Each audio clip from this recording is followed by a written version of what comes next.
One. Hey, how y'all doing? Welcome back to another episode of Soul Purpose Farms. My name is Aaron. My name is Marquez. I'm Vic Kelly. Okay, so let's start off. How was y'all week?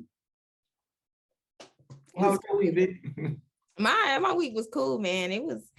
This summer has been a great summer. It has probably been one of the best summers I've had in a long time. Just because,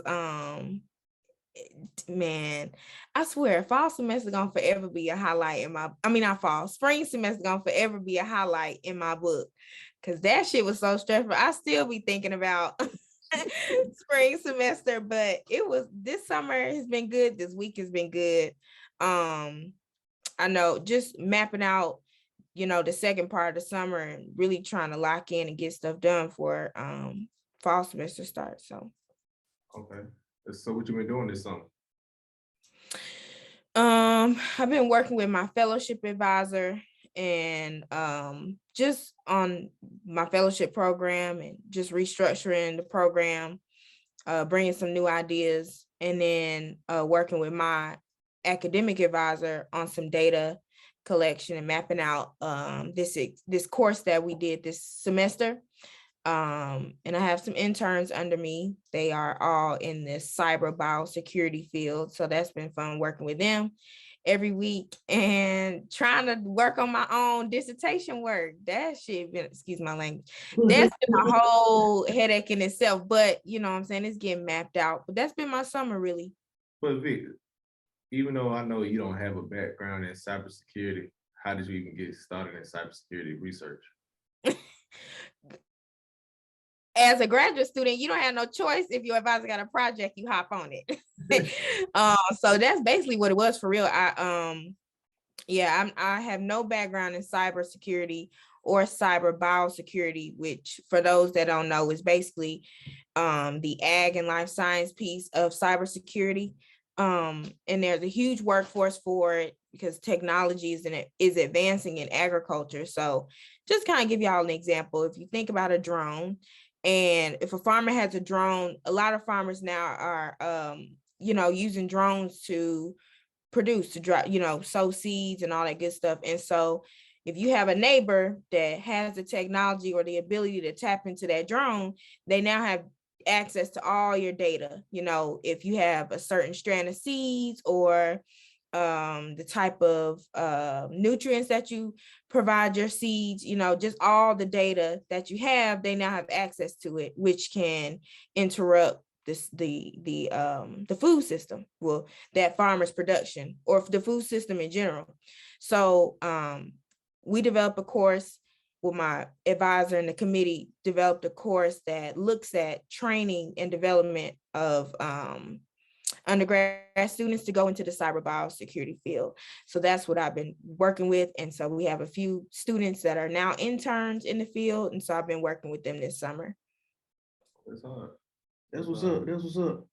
You got going on? How was y'all? Well, yeah, when I'm on the stand, what y'all week looking like? What you got going on, Quiz? You got your whole life story, Vic. Man. All right. Man, my week was straight, man. I was cooling for the most part this week, man. This was like my lax week, I guess you should say. I was granted the opportunity to pilot a program, starting garden beds at different people's homes and stuff like that with Farm RX participants under the SNAP-Ed umbrella. For those who don't know what SNAP-Ed is, it's Supplemental Nutrition Assistance Program education. So I've been taking out garden beds to people's homes when the weather permits. But man, that's pretty much it for me this week. Do y'all help them? With the start of the planning process too, or y'all just provide the tools for them to start? Well, it was really the program really didn't exist. So they pretty much came to me and was like, how can we map this out? So I got the participants started from ground one. You know what I'm saying? So they understand, like, when I'm done with my internship, they can keep going with what they got going on. And it's not a thing where they like, oh, well, we need to call Quiz to see, you know what I'm saying, how to do this or how to do this. I'm pretty much taking them through all the steps and providing the tools necessary to, you know what I'm saying, keep on producing in their garden. So that's straight. Yeah, I know with me, I'm so tired of looking at computer screens. That boy burnt out. Man, look, Right. I've been coding a couple sets of focus groups for the last month.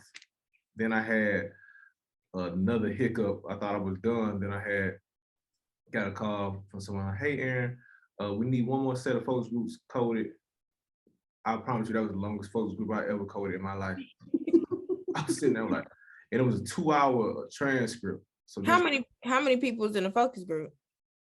I don't know how many people exactly in the focus group. Probably no more. Oh, you didn't facilitate it. No, I was just coding the transcript. Oh, okay. So I've been working on that project since I've been here, so about a year. Mm-hmm. One of the focus groups probably about the size of 10 to 15 people, but the facilitator, they seemed like they was having such a great time. Went on for about 2 hours. So reading a 2-hour focus group, then going line by line. Yeah, that's a lot. Yeah, I'm like, oh man. They're like, hey Aaron, guess what? We're doing another set of focus groups, and it's gonna be like 13 of them, and you're gonna facilitate one on Monday. I'm like, okay. Well, you sound excited as hell. Yeah, but I'm like, oh man, look here. But I guess to whom much is given, much is required. All right, shout out to Doc. Much is given, Bo. Right. Yeah, so it's cool though, but I'm starting to understand that far as I was having a conversation with Quiz, as far as like people who look like ourselves, this is really how statistics get out here without help as far as like data analysis, things like that. But I don't know if I'm teetering some uncharted territory right now, because I was reading some of the information. I was like, man, this is really how people marginalize people, going through these focus groups and saying their own interpretation, then passing it on to somebody else, and they publish it in their work. It's like, if you've seen it through one set of only one lens, this is how the word perceives this information that we disseminate out into the communities and out into the world. I'm like, I want a part of it, but I'm not in a position to really make that change. I fear to make that change yet, but this is how a lot of stuff get misinterpreted. There's a lot of people out here misinterpreting things. Mm-hmm.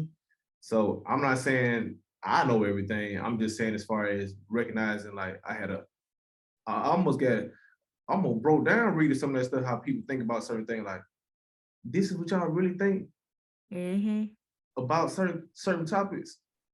So like, I know as far as with me, when I conduct research or I'm a part of a research team, I want to make sure I'm taking the right kind of lens and being unbiased as possible and giving the most information. And sometimes, like my mom and my folks say, you don't know what you're talking about, boy, just shut up. Just shut up.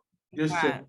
Because that's what I ain't mean to cut you off, but I feel like that's a conversation I was having with somebody, and we were talking about, I think maybe it was you, because you was talking about your advisor has a health public health background. Right. And so we were talking about you know what I'm saying, but just thinking about that too in general, like we could be looking at the same exact thing, but because you come from it, you know, you come with a different lens, it doesn't make it wrong, but it's the interpretation. You know what I'm saying? How are you interpreting this exact same thing we're looking at?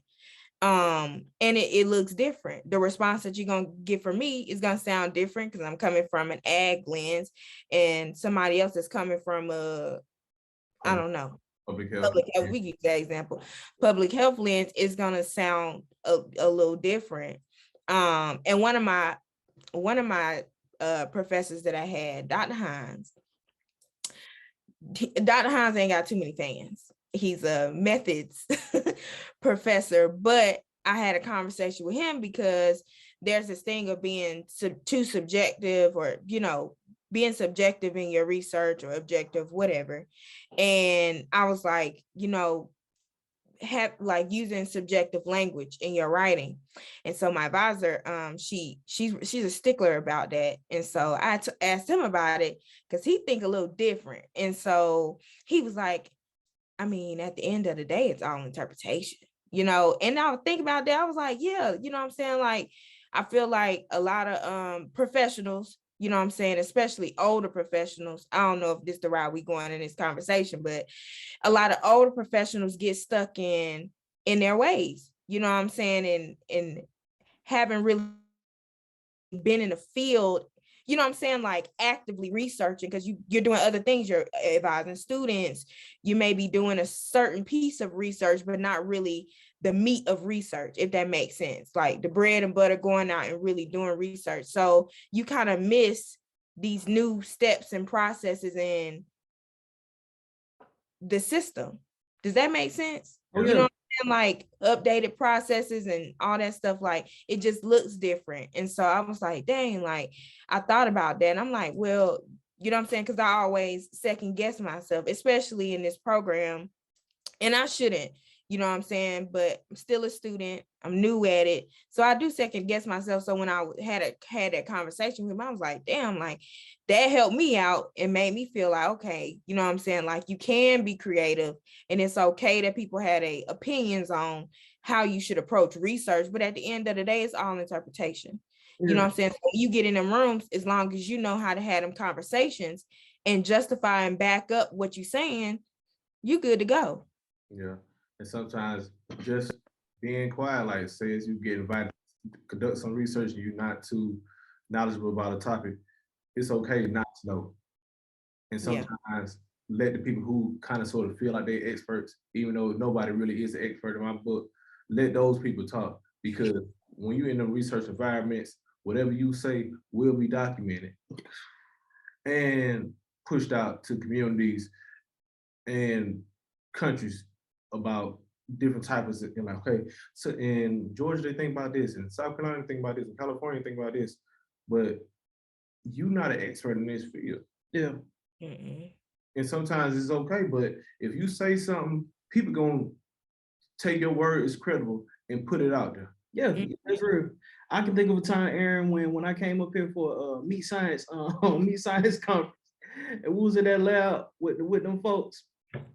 And man, all y'all PhD students, you know what I'm saying? So everybody around talking, you know what I'm saying, talking about their research experience and all of that stuff. I'm just soaking up game. I'm quiet. But then what that boy said here is like, so what have you been doing? Oh, they gonna ask them questions. Oh, yeah. I was like, oh, so what are your research interests? What? Baby, look, I ain't even had them conversations yet. What is research interest? You know what I'm saying? Look, I got to talking that talk. Them folks was looking like, are you a PhD student? No, I'm not a PhD student. No. But that just go to show you, you know what I'm saying? Like you were saying, Aaron, if you don't know what you're talking about, because ain't nobody necessarily an expert, you know what I'm saying? You always learning something in the game. But if you don't all the way know what you're talking about, it's best to just keep your mouth closed, man, because you can trick yourself out the streets. Right. You can trick yourself out the streets. Real fast. Yeah. And them folks know. Like, yes. Yeah, people been in the game. Yeah, people been in the game. They know, man. They know. It's only so much finessing you can do in life. Yeah, and I ain't gonna lie. Or you crash out. Oh, yeah. Yeah. And not knocking certain things, but like far as like a program such as yours and program that y'all in, man, these people been doing. Yeah. They been doing it, like, and sometimes I had to step aside. So, damn, I'm writing out where is that? I don't know certain things. I'm like, man, these folks been doing this easy 20 plus years. Yeah. I only been doing it less than a year.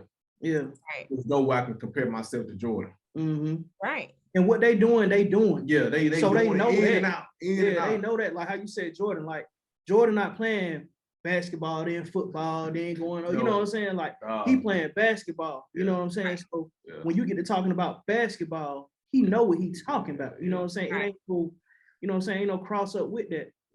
And that has a lot to do with perception as well, how y'all was mentioning before. When we talk about perception, even on a more surface level, you know, even in our field, you know, most people perceive ag to be one thing. You know what I mean? When you say agriculture, most people thinking, oh, he farming. Yeah. You know what I'm saying? Not understanding that man, everything that this world encompasses has something to do with agriculture in some facsimile. Mm-hmm. Can't go there without agriculture. Yeah. Mm-hmm. I think too, I know just going into program. Hold on, Vic. Mm-hmm. Before you get into that, I want to talk about like what perception is. I had an argument, well, not an argument, a good strong debate with one of my partners. Shout out to Drago. That boy Drake. But like a month ago, and I was trying to tell him what the quote unquote like concrete definition of perception is. Mm-hmm. So y'all let me know, I might be wrong. Perception is somebody's own, whatever they make and deem as reality. Yeah. What they look at through their lens. And I was through their lens, right? I said that is as simple as it is. Oh no, it ain't. Why no? I said, man, what? Everybody's reality looks different. Yeah. What was he coming from with it? Like, what was his understanding? That's a whole nother conversation. Okay. For another day. Yes.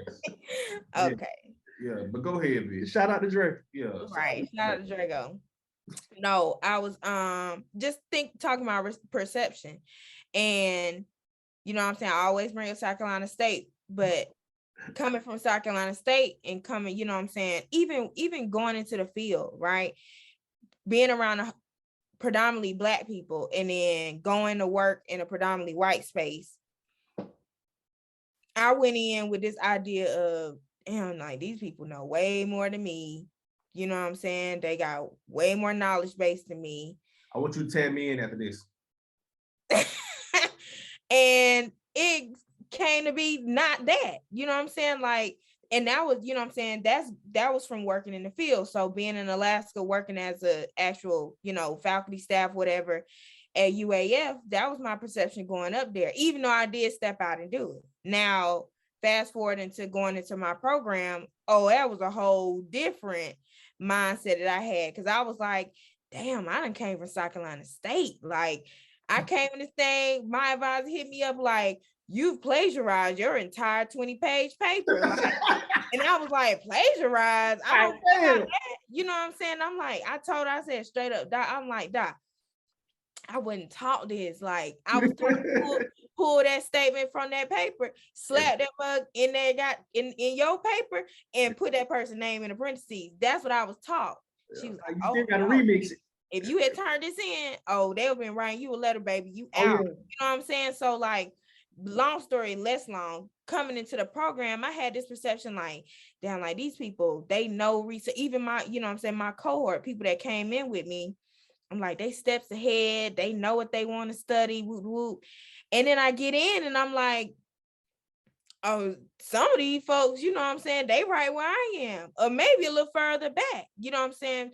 And so I credit me going to get that work experience to how I'm able to navigate now, because my perception of these people was like they were way ahead of me, when in all actuality, you know what I'm saying, we all in the same playing level field, man. Like, I had to understand that, and it's helped me get through the program a little bit easier. But I'm gonna tag Aaron in since I know he probably had some similar experiences. I was in the matrix for a minute, man. I was in the matrix. Shout out Neo. But I was coming in the idea as far as I just want to come in and soak up the game as far as see how I contribute. But I realized, you know, you got other people who like to hear themselves talk. They like to hear themselves talk, and they be going down a big spiral of nothing. A rabbit hole. Yeah, I'm like, this. Just to be clear to the people, academia is not about education. No. Academia is about money and power. Let's be clear of that. And these people want to see how you popping it. Like, I'm like, what y'all really talking about? Right. Because like, if I would say, hey, Quiz, I love that hat. Where did you get that hat from? They'd be like, oh, the textiles that make this hat are from Argentina. The Argentina. Man, we ain't trying to get all of that. Who can I go buy that from right now? That's what I'm on. They don't think on that, you know what I mean? They think in a different way, you know what I'm saying? And I can't say how they think because our perception is different. So the way we think is a lot different. The way we wired is a lot different. And like you said, Vic, from the background we come from, the way we perceive things and the way we work and the way we wired is a lot different than how these folks, you know what I'm saying, came up or came through or whatever the case may be. Yeah. And a lot of these folks had stuff set up for them. Yeah. We really having to get it out the mud, you know what I'm saying? Yeah, that go back to that conversation we had last week. We was talking about like far as just being at the university that, even though you had a historically black college, man, Vic, you know what I'm saying, a predominantly white institution, man, you couldn't even go here 50, 60 years ago, especially getting to a terminal degree. That was unheard of. So you got to realize there's been certain stuff put in place and that really have not transcended to make these places, like for me, you, Vic, equitable for us to really succeed. You really got to change the whole narrative. Then always remember, work your own move. Yeah. Yeah. You got to work your own move. And all skin folk ain't kinfolk. No. That's a big one. I was having a conversation with somebody the other day, and him piggybacking off what you were saying, Aaron. So his advisor is a black woman, but he has connections to somebody else, to another professor that has access to this entire layout of your dissertation. She gave it to him, whatever, but she told him don't share it with nobody. And so he was like, well, damn, like, I'm trying to at least share it with my people, you know what I'm saying? And you know what I'm saying? Because that's what they doing. I know they sharing they resources, but she don't share it. But the thing is that she trying to take this course and make it, build her career off that, because people need courses. There's no courses like that being provided, you know what I'm saying, to lay out your whole dissertation. So the rubric and everything, like, just straight up said don't share. But in his mind, he was like, damn, like, I'm trying to, you know what I'm saying, give back to my people that I know came from spaces that don't have access to this type of stuff. And so, and that person looks like him. And so it's just interesting because that happens a whole lot. Like, man, I don't know if it's a thing of, I don't know if it's a thing of like just historical trauma or whatever. That's a whole nother conversation, but us holding each other back, especially in these type spaces, because we'll shit on each other for they will. Yeah, but ain't like it's a mix of different things, for like we talk about like trauma, all type of different things, but everybody out for themselves. It's like we have not been brought up to really collaborate and push the narratives and saying, okay, man, how can I be a value of you, Quiz? Yeah. How can me and Quiz be a value of you, Vic? We ain't been really taught like that. You know what I'm saying? So that's why I'm thankful for people like my mom and my family. Like, we were brought up, look, we in this together. Oh, yeah. We in this together. Everybody is not coming from that. And you cannot expect these people to be on that, because they not on that. Right. So understanding, like, and that's why I really don't really get stressed out. I might be a little overwhelmed to an extent sometimes, but in this place, people, oh my gosh, I'm so overwhelmed. Man, boy, what? Man, this ain't nothing. I'm home, man. Man, come on now. That boy Jesus said, come walk a mile in my Air Force One. Man. Come on, man. And see that, like how we're talking about, that got a lot to do with perception, man. Because, our mamas came up in the old school. You know what I'm saying? Like, yeah. And our mamas might have not stayed in the country where they came up, or wherever they might have been from. You know what I'm saying? Yeah. But they still took them same values and morals and ethics with them. You know what I'm saying? Whereas a lot of these folks now, you know what I'm saying, coming up with us, they are aged with kids in high school. Yeah. You know what I'm saying? So when you look at things from that standpoint, like, they didn't come up in a community of people that was on some stuff like, man, we're going to hold each other accountable. We're going to take care of our own. We're going to make sure we're going to have our own. My mom grew up in a community where, okay, we're not going to the hospital to have no babies. And see that word that you had saying right now, man, that's one of the things, like, I never even heard stressed as much. Community, these spaces, this is a safe space. I'm like, man, look here, man, I grew up in a safe place, so that's already a given, man. Like, that ain't no, like, whatever you saying here, stay in the house, ain't going outside the house. That's how I was raised up. Yeah. And just, you know what I'm saying? Okay, I'm gonna keep you at your word until you show otherwise. Right. You know what I'm saying? Even still, you know what I'm saying? I'm a Christian, so I can learn to forgive. So sometimes, okay, you might slip up, like, hey, you need to tighten up, boy. Yeah. Right. How can we move from this? But like, everybody ain't gonna do that. Like what you saying, Quay, like the folks that we didn't really gain respect for, and the people who really love us in these places, I really, you know what I'm saying? Like, I ain't saying I feel bad people, like, I just make me feel more grateful for the people that I did have growing up and people I still got around me. That's real. That's real. Even piggybacking off of that, man. I remember watching that boy Gilly the King. Shout out to that boy Gil, man. We gotta stop being so damn tender.